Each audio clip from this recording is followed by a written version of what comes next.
Welcome back हज़रात। आज सुबह Ali Salman, doctor Sarfaraz Jafri हमारे साथ हैं, अली तबस्सुम हमारे साथ हैं। अली के लिए कॉल्स लाइन पर हैं, मगर उससे पहले हम डॉक्टर साहब से दो चीज़ों का जवाब लेंगे, blood clotting reasons and consequences, और दूसरा अबाउट ब्लड डोनेशन, उसके फ़ायदे and how to motivate yourself आज टू डोनेट ब्लड। जी डॉक्टर साहब। देखिए, जहाँ तक क्लॉटिंग का ताल्लुक है, बहुत सारे फैक्टर्स हैं। जैसे मैंने आपको बताया था कि अल्लाह ताला ने खून का जमाव और खून का एक पिघला रहना, यानी दोनों चीज़ों का एक सिस्टम बना हुआ है। ना जमता है ना पिघला रहता है खून, एक इसकी एक पूरी साइकिल चल रही है और एक कंट्रोलिंग सिस्टम मौजूद है हमारी बॉडी में, और जिसके अंदर अल्लाह ताला ने ब्लड के अंदर ही कुछ ऐसे अज्जा पैदा किए हैं जिन्हें हम कोगुलेशन फैक्टर्स कहते हैं और क्लॉटिंग फैक्टर्स कहते हैं। ये हमारे बॉडी में मौजूद हैं, प्लाज्मा में मौजूद होते हैं। होता ये कि बहुत सारी चीज़ें ऐसी हैं, मिसाल के तौर पे जैसे आजकल के दौर में हम बहुत ज़्यादा जंक फूड इस्तेमाल करते हैं, बहुत ज़्यादा जो कोलेस्ट्रॉल लेवल या फैटी चीज़ या ऐसी चीज़ें हम ज़्यादा इस्तेमाल करते हैं, तली हुई चीज़ें, ये सारी चीज़ें जो हैं एक ख़ास मकदार के अंदर अगर बॉडी के अंदर होती हैं तो हमारी ये हेमोस्टेसिस सिस्टम सही रहता है। लेकिन जब कोई भी चीज़ एक्सेस में आ जाती है, मिसाल के तौर पे अगर हम बहुत ज़्यादा ऑयली चीज़ें इस्तेमाल कर रहे हैं तो एक वक्त वो आएगा कि हमारे ब्लड के अंदर जो है ना ऑयल के लॉब्यूल जमा होना शुरू हो जाएंगे। अब ये लॉब्यूल्स जो होते हैं या इसके ऊपर जो है ना फिर लाजमी रेड सेल भी जमा होते हैं, और भी दूसरे कैल्शियम है और बहुत से जो हमारे सॉल्ट्स हैं वो भी इसके साथ जमते रहते हैं, और आखिरकार एक सॉलिड एक स्ट्रक्चर डेवलप हो जाता है जिसे आप आम जबान में क्लॉट भी कह सकते हैं। अब ये क्लॉट अगर किसी छोटी आर्टरी वेसल में फंसता है जाके तो आगे की ब्लड सप्लाई बंद हो जाती है। इसी तरह अगर यही क्लॉट जो है जाके हमारे जो कोरोनरी आर्टरी, जो हमारे हार्ट की अपनी सप्लाई की जो वेन्स होती हैं या वेसल्स हैं, अगर ये वहाँ जाके फंस जाता है तो यकीनी तौर पे उस हार्ट के मसल्स की सप्लाई कम होती है, वहाँ ऑक्सीजन कम जाती है, उनका काम कम हो जाता है। तो जब पंप हमारा कम काम करेगा, नतीजा ये होता है कि जो अंदर का ब्लड का सर्कुलेशन पंपिंग सिस्टम है वो अंदर भी ब्लड जो है वो क्लॉट हो जाता है। बेहतरीन तरीका यही है कि अब क्योंकि इतनी अवेयरनेस आ गई, ख़ास तौर से मीडिया में आप जैसे प्रोग्राम कर रहे हैं, तो लोगों को चाहिए कि अपनी सेहत का ख्याल रखें। थोड़ा सा, मैं ये नहीं कहता कि वो जो है ना बहुत ज़्यादा डाइटिंग करें, नहीं, सिर्फ आप हर चीज़ को एक तवाज़ुन के साथ इस्तेमाल करिए। रोज़ाना ज़रूरी नहीं है कि आप बहुत ज़्यादा जंक फूड इस्तेमाल करें, आप 15 दिन में 1 दिन में ले सकते हैं, कोई नुकसान नहीं है।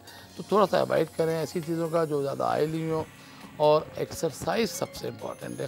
देखिए, हम लोग ज़्यादातर आजकल घर में से गाड़ी में बैठते और गाड़ी से उतरते ना, हम पहले ज़माने में लोग वॉक करते थे, कोई बीमारियाँ नहीं थी।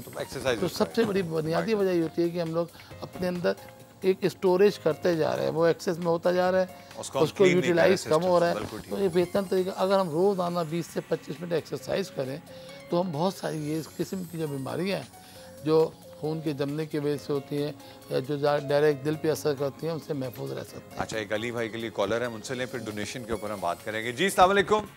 वालेकुम अस्सलाम, क्या हाल है अली साहब? अल्लाह का। अली स्क्वायर नहीं जी, अली इस वक्त, खैर ये हम इसका मैं जवाब आपको दूंगा, लेकिन अली इस वक्त बैठे हुए हैं, आप उनसे क्या सवाल करेंगे भाई? ठीक है, जवाब दीजिएगा, लेकिन वो खरा सा जवाब ना दीजिएगा। ठीक है जी, बैठा सा जवाब देंगे, बताएं। ठीक है। और मुझे अली तबस्सुम साहब से अपने हस्बैंड के बारे में पूछना था। उनकी मुझे एक्चुअल डेट ऑफ बर्थ तो नहीं, लेकिन उनकी मदर का नाम मुझे मालूम था। तो वो आपके अपने हस्बैंड है ना? जी। तो डेट ऑफ बर्थ सालगिरह पे कोई देना पसंद नहीं करते? नहीं, वो सालगिरह का मसला नहीं है, एटलीस्ट वो तो लिखी तो हुई है शनाख्ती कार्ड पे, लेकिन कंफर्म नहीं है ऐसे। अच्छा, यानी वो जिस दिन वो हुए थे उस दिन सूरज गिरन था, तो तारीख याद नहीं रही? नहीं, तारीख भी याद है, सब कुछ है, लेकिन कंफर्म नहीं है। कंफर्म नहीं, ठीक है, आप अली भाई से पूछें, ये भी अंदाजे से आपको कोई ना कोई पहुंचा देंगे। अच्छा अली भाई, मेरे मियाँ का नाम जुल्फकार अहमद भट्टी है, उनकी अम्मी का नाम रशीदा बीबी। ओके। और मुझे इनके लिए मालूम करना था कि इनकी जॉब तो अल्हम्दुलिल्लाह बहुत अच्छी कर रहे हैं और जा भी रही है, लेकिन जॉब में ऐसा जैसे होती है तरक्की या उसको आगे प्रमोशंस, वो नहीं इनको काफ़ी अरसे से मिल रही। और अगर ये दूसरी साइड पे अगर बिजनेस अपना कोई शुरू भी करते हैं तो उस तरफ भी इनिशिएट नहीं ले सकते कि क्या लाइन चूज करें और किस लाइन में जाएं, और आया मतलब पता नहीं कामयाब होता है, रिस्क नहीं उठाना चाहते हैं। तो मैंने कहा मैं आपसे पूछती हूँ कि आप मुझे बताओ कि प्रमोशंस का इनका रुकने की वजह, और दूसरा अगर अपना बिजनेस स्टार्ट करें तो कौन सा करें, किस लाइन में जाएं। Okay, thank you my dear sister. Zulfikar साहब, वो मेरे व्यूवर्स जिनको जो अपनी डेट ऑफ बर्थ नहीं बताते, तो मैं उनको फिर इसमें बाय इल्म और अदात के ज़रिए उनको फिर मैं एक्सप्लेन करता हूँ उनका हॉरोस्कोप। तो बाई नेम जुल्फ़कार साहब, he belongs to a Saturn, जिसे हम ज़ोहल बुर्ज जद्दी कहते हैं, कैप्रिकॉन। यहाँ पे इस वक्त इनकी प्लानिटरी पोजीशन अच्छी है, सेकंड हाउस में। जॉब में इनको आगे प्रमोशन तरक्की मिल रही है, लेकिन जुलाई अगस्त के मंथ बहुत इंपॉर्टेंट है इनके लिए। 25 जुलाई से इनका एक बेस्ट टाइम स्टार्ट हो रहा है, जिसमें इनको जुपिटर फर्स्ट हाउस में बहुत ज़्यादा स्ट्रॉन्ग करेगा, एंड 9वें घर में 10वें घर में इनको सैटर्न, जो कि इनका अपना स्टार बन रहा है। जॉब्स के साथ साथ अगर ये साइड बिजनेस कर लेते तो डेफिनेटली इनके लिए बहुत ज़्यादा इसमें मुफीद साबित होगा। यहाँ पे कुछ ट्रैवलिंग नहीं कर रही है अब्रॉड की, इंटरनेशनली या फिर डोमेस्टिकली, जिसमें इनको कोई भी फ़ायदा हो सकता है, प्रॉपर्टी से रिलेटेड इनको फ़ायदा हो सकता है, कोई भी साइड बिजनेस करना इनके लिए बेस्ट साबित होगा।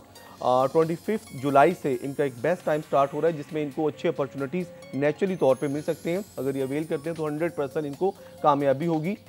प्लानिटरी पोजीशन ग्रेजुअली इनको कामयाबियों की तरफ लेकर जा रही है। एक तो अम्मी बहन ब्लैक कलर में अगर सदका दे देती हैं हस्बैंड का तो बेस्ट रहेगा।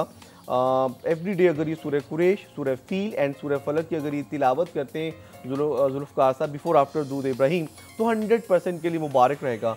ब्लैक हकीक इनको वेयर करना होगा रिंग फिंगर में या फिर लिटिल फिंगर में वेयर कर सकते हैं। 5 to 6 कैरेट का ब्लैक हकीक बेस्ट रहेगा इनके लिए। जो भी थोड़े से इस वक्त कोई हर्डल्स आ रही हैं या रुकावटें या कोई थोड़ी सी बंदिशात आ रही है, तो उससे ये सेफ रहेंगे और आगे इंशाल्लाह कामयाबियों की तरफ बढ़ते रहेंगे।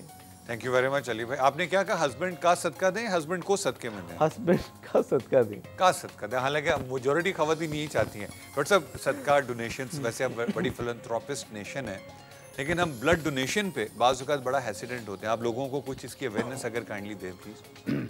अली, एक्चुअली बड़े अनफॉर्चुनेटली मैं आपको बताना चाहूँगा कि पाकिस्तान में हमारे यहाँ जो है वॉलंटरी ब्लड डोनेशन जो है बहुत कम है, सिर्फ 4 to 5% है।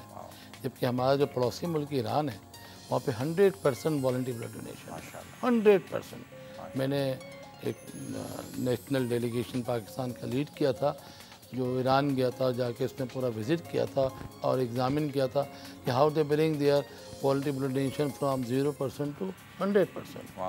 वहाँ पे ये नहीं कि आपको ब्लड है तो जाइए ब्लड दीजिए, नहीं। हर शख्स वहाँ पे, जो सबसे अहम बात यह है कि हमारे यहाँ के लोगों के अंदर कुछ मिसकंसेप्शंस हैं। ब्लड देने के बाद ब्लड देंगे कमज़ोर हो जाएंगे, ब्लड देंगे तो हमें कोई बीमारी हो जाएगी, ऐसी कोई बात नहीं है।